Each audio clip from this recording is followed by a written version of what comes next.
सत्यनारायण कथा।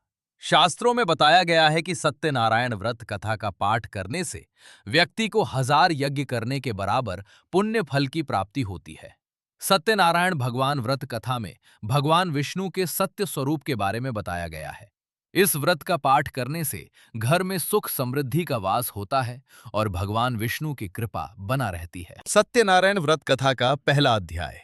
एक समय की बात है, नैशिरण्य तीर्थ में शौनक आदि 88,000 ऋषियों ने श्री सूत जी से पूछा, हे प्रभु, इस कलयुग में वेद विद्या रहित मनुष्यों को प्रभु भक्ति किस प्रकार मिल सकती है तथा उनका उद्धार कैसे होगा? हे मुनि श्रेष्ठ, कोई ऐसा तप बताइए जिससे थोड़े समय में ही पुण्य मिले और मनवांछित फल भी मिल जाए। इस प्रकार की कथा सुनने की हम इच्छा रखते हैं। सर्वशास्त्रों के ज्ञाता सूत जी बोले, हे वैष्णवों में पूज्य, आप सभी ने प्राणियों के हित की बात पूछी है, इसलिए मैं एक ऐसे श्रेष्ठ व्रत को आप लोगों को बताऊंगा जिसे नारद जी ने लक्ष्मी नारायण जी से पूछा था और लक्ष्मीपति ने मणिश्रेष्ठ नारद जी से कहा था। आप सब इसे ध्यान से सुनिए। एक समय की बात है, योगी राज नारद जी दूसरों के हित की इच्छा लिए अनेकों लोकों में घूमते हुए मृत्यु लोक में आ पहुंचे।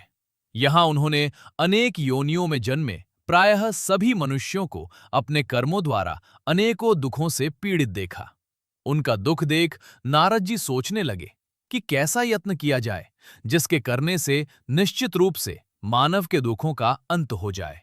इसी विचार पर मनन करते हुए वह विष्णु लोक में गए। वहां वह देवों के ईश नारायण की स्तुति करने लगे, जिनके हाथों में शंख, चक्र, गदा और पद्म थे। गले में वरमाला पहने हुए थे। स्तुति करते हुए नारद जी बोले, हे भगवान, आप अत्यंत शक्ति से संपन्न हैं। मन तथा वाणी भी आपको नहीं पा सकती हैं। आपका आदि, मध्य तथा अंत नहीं है।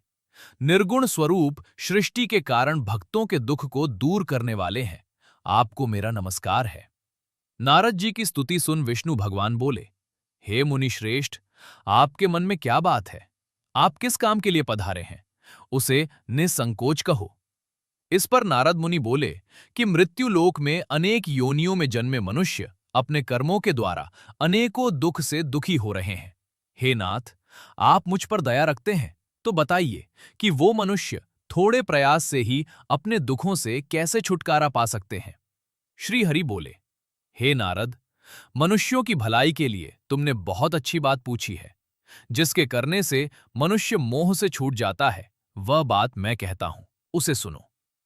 स्वर्गलोक व मृत्युलोक दोनों में एक दुर्लभ उत्तम व्रत है जो पुण्य देने वाला है। आज प्रेमवश होकर मैं उसे तुमसे कहता हूं। श्री सत्यनारायण भगवान का ये व्रत अच्छी तरह विधान पूर्वक करके मनुष्य तुरंत ही यहां सुख भोग कर मरने पर मोक्ष पाता है। श्री हरि के वचन सुन नारद जी बोले कि उस व्रत का फल क्या है और उसका विधान क्या है? ये व्रत किसने किया था? इस व्रत को किस दिन करना चाहिए? सभी कुछ विस्तार से बताएं। नारद की बात सुनकर श्री हरि बोले, दुख व शोक को दूर करने वाला ये सभी स्थानों पर विजय दिलाने वाला है। मानव को भक्ति व श्रद्धा के साथ शाम को श्री सत्यनारायण की पूजा धर्मपरायण होकर ब्राह्मणों व बंधुओं के साथ करनी चाहिए। भक्ति भाव से ही नैवेद्य, केले का फल, घी, दूध और गेहूं का आटा सवाया लें। गेहूं के स्थान पर साठी का आटा, शक्कर तथा गुड़ लेकर वह सभी भक्षण योग्य पदार्थों को मिलाकर भगवान का भोग लगाएं। ब्राह्मणों सहित बंधु बांधवों को भी भोजन कराएं। उसके बाद स्वयं भोजन करें। भजन कीर्तन के साथ भगवान की भक्ति में लीन हो जाएं। इस तरह से सत्यनारायण भगवान का ये व्रत करने पर मनुष्य की सारी इच्छाएं निश्चित रूप से पूरी होती हैं। इस कलिकाल अर्थात कलयुग में मृत्युलोक में मोक्ष का यही एक सरल उपाय बताया गया है। श्री सत्यनारायण व्रत कथा का पहला अध्याय संपूर्ण। बोलिए श्री सत्यनारायण भगवान की जय। सत्यनारायण भगवान की व्रत कथा का दूसरा अध्याय। सूत जी बोले, हे ऋषियों, जिसने पहले समय में इस व्रत को किया था उसका इतिहास कहता हूं, ध्यान से सुनो। सुंदर काशीपुरी नगरी में एक अत्यंत निर्धन ब्राह्मण रहता था। भूख प्यास से परेशान वह धरती पर घूमता रहता था। ब्राह्मणों से प्रेम करने वाले भगवान ने एक दिन ब्राह्मण का वेश धारण कर उसके पास जाकर पूछा, हे विप्र, नित्य दुखी होकर तुम पृथ्वी पर क्यों घूमते हो? दीन ब्राह्मण बोला, मैं निर्धन ब्राह्मण हूं, भिक्षा के लिए धरती पर घूमता हूं। हे भगवान, यदि आप इसका कोई उपाय जानते हो तो बताइए। वृद्ध ब्राह्मण कहता है कि सत्यनारायण भगवान मनोवांछित फल देने वाले हैं, इसलिए तुम उनका पूजन करो। इसे करने से मनुष्य सभी दुखों से मुक्त हो जाता है। वृद्ध ब्राह्मण बनकर आए सत्यनारायण भगवान उस निर्धन ब्राह्मण को व्रत का सारा विधान बताकर अंतर्धान हो गए। ब्राह्मण मन ही मन सोचने लगा कि जिस व्रत को वृद्ध ब्राह्मण करने को कह गया है, मैं उसे जरूर करूंगा। यह निश्चय करने के बाद उसे रात में नींद नहीं आई। वह सवेरे उठकर सत्यनारायण भगवान के व्रत का निश्चय कर भिक्षा के लिए चला गया। उस दिन निर्धन ब्राह्मण को भिक्षा में बहुत धन मिला, जिससे उसने बंधु बांधवों के साथ मिलकर श्री सत्यनारायण भगवान का व्रत संपन्न किया। भगवान सत्यनारायण का व्रत संपन्न करने के बाद वह निर्धन ब्राह्मण सभी दुखों से छूट गया और अनेक प्रकार की संपत्तियों से युक्त हो गया। उसी समय से यह ब्राह्मण हर माह इस व्रत को करने लगा।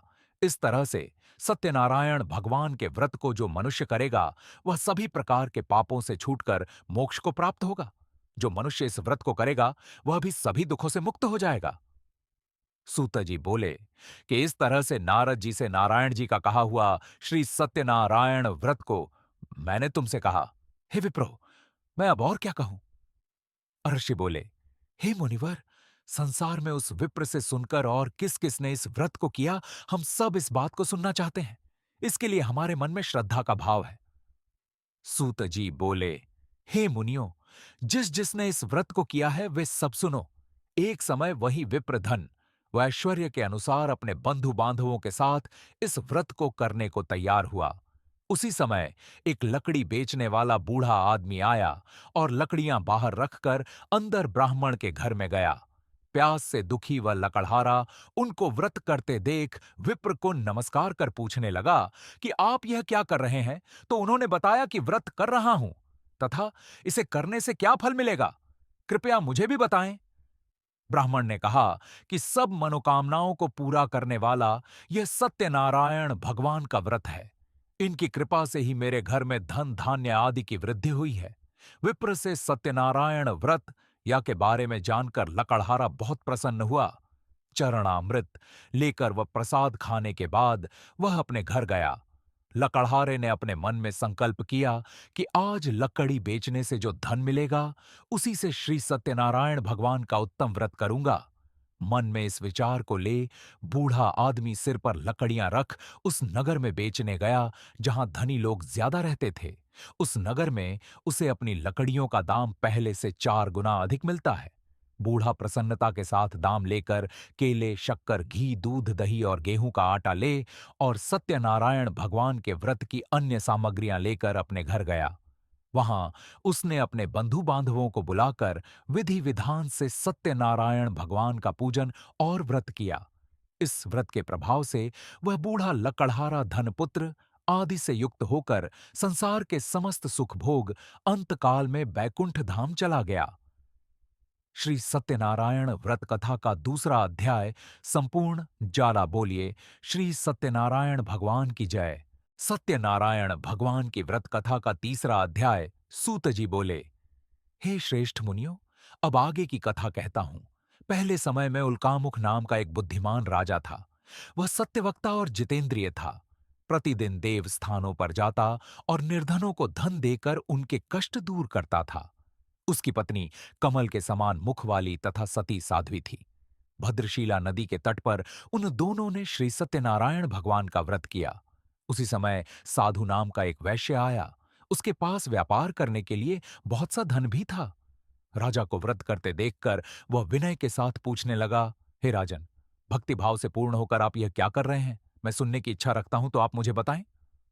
राजा बोला, हे साधु, अपने बंधु बांधवों के साथ पुत्रादि की प्राप्ति के लिए एक महाशक्तिमान श्री सत्यनारायण भगवान का व्रत व पूजन कर रहा हूं। राजा के वचन सुन साधु आदर से बोला, हे राजन, मुझे इस व्रत का सारा विधान कहिए। आपके कथनानुसार मैं भी इस व्रत को करूंगा। मेरी भी संतान नहीं है और इस व्रत को करने से निश्चित रूप से मुझे संतान की प्राप्ति होगी। राजा से व्रत का सारा विधान सुन व्यापार से निवृत्त हो वह अपने घर गया।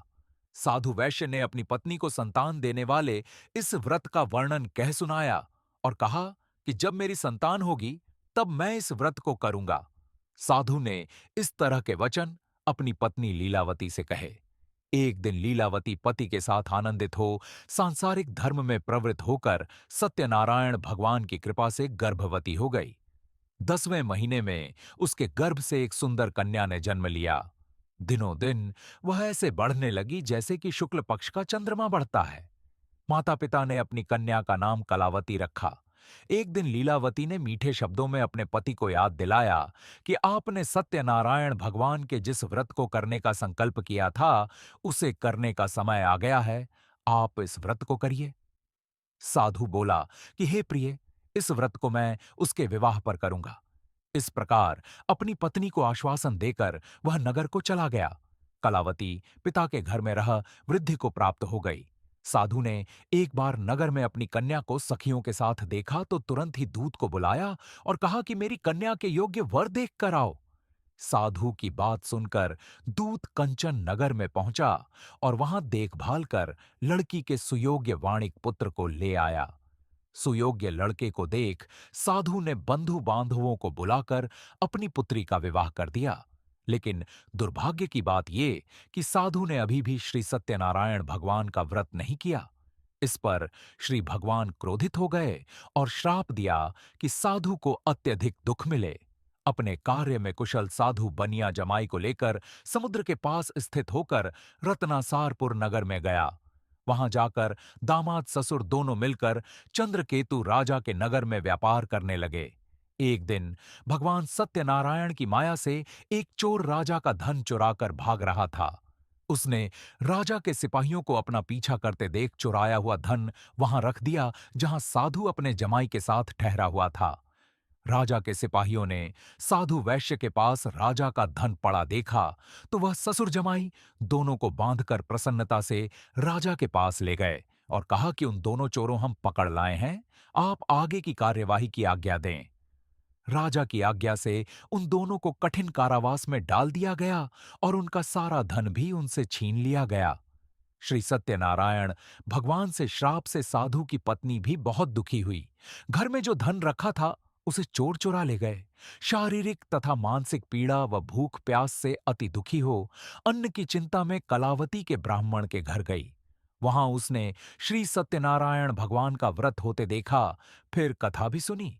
वह प्रसाद ग्रहण कर वह रात को घर वापस आई। माता के कलावती से पूछा कि हे पुत्री, अब तक तुम कहाँ थी, तेरे मन में क्या है? कलावती ने अपनी माता से कहा, हे माता, मैंने एक ब्राह्मण के घर में श्री सत्यनारायण भगवान का व्रत देखा है। कन्या के वचन सुन लीलावती भगवान के पूजन की तैयारी करने लगी। लीलावती ने परिवार व बंधुओं सहित सत्यनारायण भगवान का पूजन किया और उनसे वर मांगा कि मेरे पति तथा जमाई शीघ्र घर आ जाएं। साथ ही यह भी प्रार्थना की कि हम सबका अपराध क्षमा करें। श्री सत्यनारायण भगवान इस व्रत से संतुष्ट हो गए और राजा चंद्रकेतु को सपने में दर्शन दे कहा कि हे राजन, तुम उन दोनों वैश्यों को छोड़ दो और तुमने उनका जो धन लिया है उसे वापस कर दो। अगर ऐसा नहीं किया तो मैं तुम्हारा धन, राज्य व संतान सभी को नष्ट कर दूंगा। राजा को यह सब कहकर वह अंतर्धान हो गए। प्रातः काल सभा में राजा ने अपना सपना सुनाया, फिर बोले कि वणिक पुत्रों को कैद से मुक्त कर सभा में लाओ।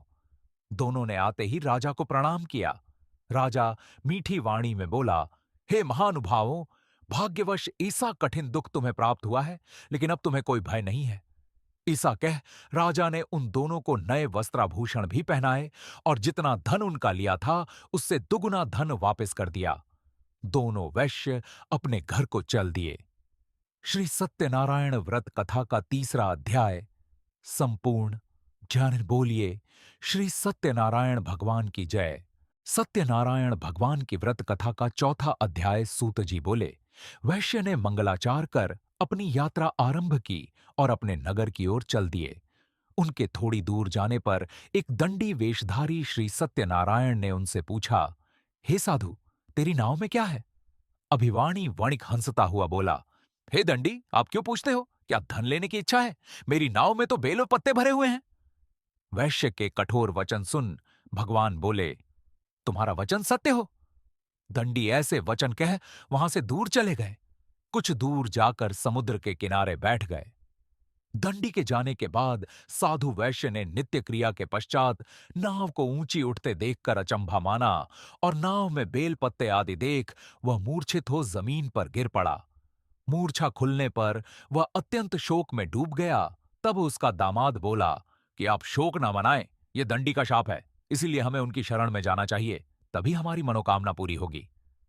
दामाद की बात सुनकर वह दंडी के पास पहुंचा और अत्यंत भक्तिभाव नमस्कार करके बोला, मैंने आपसे जो जो असत्य वचन कहे थे उनके लिए मुझे क्षमा दें। ऐसा कह कहकर महान शोकातुर हो रोने लगा। तब दंडी भगवान बोले, हे वणिक पुत्र, मेरी आज्ञा से बार बार तुम्हें दुख प्राप्त हुआ है। तू मेरी पूजा से विमुख हुआ। साधु बोला, हे भगवान, आपकी माया से ब्रह्मा आदि देवता भी आपके रूप को नहीं जानते, तब मैं अज्ञानी कैसे जान सकता हूं? आप प्रसन्न होइए, अब मैं सामर्थ्य के अनुसार आपकी पूजा करूंगा। मेरी रक्षा करो और पहले के समान नौका में धन भर दो। साधु वैश्य के भक्तिपूर्वक वचन सुनकर भगवान प्रसन्न हो गए और उसकी इच्छानुसार वरदान देकर अंतर्धान हो गए। ससुर जमाई जब नाव पर आए तो नाव धन से भरी हुई थी। फिर वहीं अपने अन्य साथियों के साथ सत्यनारायण भगवान का पूजन कर अपने नगर को चल दिए। जब नगर के नजदीक पहुंचे तो दूत को घर पर खबर करने के लिए भेज दिया। दूत साधु की पत्नी को प्रणाम कर कहता है कि मालिक अपने दामाद सहित नगर के निकट आ गए हैं। दूत की बात सुन साधु की पत्नी लीलावती ने बड़े हर्ष के साथ सत्यनारायण भगवान का पूजन कर अपनी पुत्री कलावती से कहा कि मैं अपने पति के दर्शन को जाती हूं, तू कार्य पूर्ण कर शीघ्र आ जा। माता के ऐसे वचन सुन कलावती जल्दी में प्रसाद छोड़ अपने पति के पास चली गई। प्रसाद की अवज्ञा के कारण श्री सत्यनारायण भगवान रुष्ट हो गए और नाव सहित उसके पति को पानी में डुबो दिया। कलावती अपने पति को वहां न पाकर रोती हुई जमीन पर गिर गई। नौका को डूबा हुआ देख वह कन्या को रोता देख साधु दुखी होकर बोला कि हे प्रभु, मुझसे तथा मेरे परिवार से जो भूल हुई है उसे क्षमा करें। साधु के दीन वचन सुनकर श्री सत्यनारायण भगवान प्रसन्न हो गए और आकाशवाणी हुई, हे साधु, तेरी कन्या मेरे प्रसाद को छोड़कर आई है, इसलिए उसका पति अदृश्य हो गया है। यदि वह घर जाकर प्रसाद खाकर लौटती है तो इसे इसका पति अवश्य मिलेगा। ऐसी आकाशवाणी सुन कलावती घर पहुंचकर प्रसाद खाती है और फिर आकर अपने पति के दर्शन करती है। उसके बाद साधु अपने बंधु बांधवों सहित श्री सत्यनारायण भगवान का विधि विधान से पूजन करता है। इस लोक का सुख भोग वह अंत में स्वर्ग जाता है। शश्चय। श्री सत्यनारायण व्रत कथा का चौथा अध्याय संपूर्ण। ज्ञापा। बोलिए श्री सत्यनारायण भगवान की जय। सत्यनारायण भगवान की व्रत कथा का 5वां अध्याय। सूत जी बोले, हे ऋषियों, मैं और भी एक कथा सुनाता हूं, उसे भी ध्यानपूर्वक सुनो। प्रजापालन में लीन तुंगध्वज नाम का एक राजा था। उसने भी भगवान का प्रसाद त्याग कर बहुत ही दुखसाण किया।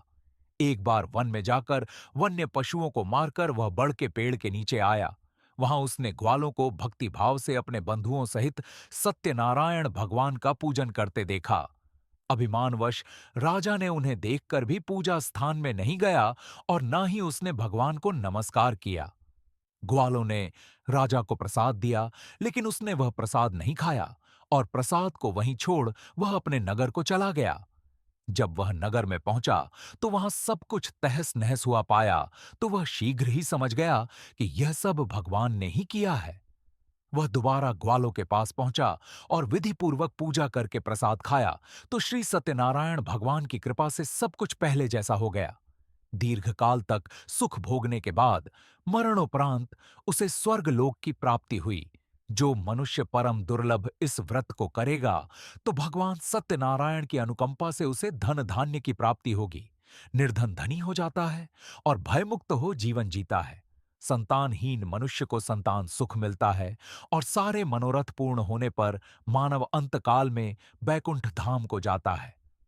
सूत जी बोले, जिन्होंने पहले इस व्रत को किया है, अब उनके दूसरे जन्म की कथा कहता हूं। वृद्ध शतानंद ब्राह्मण ने सुदामा का जन्म लेकर मोक्ष की प्राप्ति की। लकड़हारे ने अगले जन्म में निषाद बनकर मोक्ष प्राप्त किया। उल्कामुख नाम का राजा दशरथ होकर बैकुंठ को गए। साधु नाम के वैश्य ने मूर्ध्वज बनकर अपने पुत्र को आर्य से चीरकर मोक्ष पाया। महाराज तुंगध्वज ने स्वयंभू होकर भगवान में भक्ति युक्त हो कर्म कर मोक्ष पाया। श्री सत्यनारायण व्रत कथा का 5वां अध्याय संपूर्ण ब्लिस्बिया पबा पामा। बोलिए श्री सत्यनारायण भगवान की जय।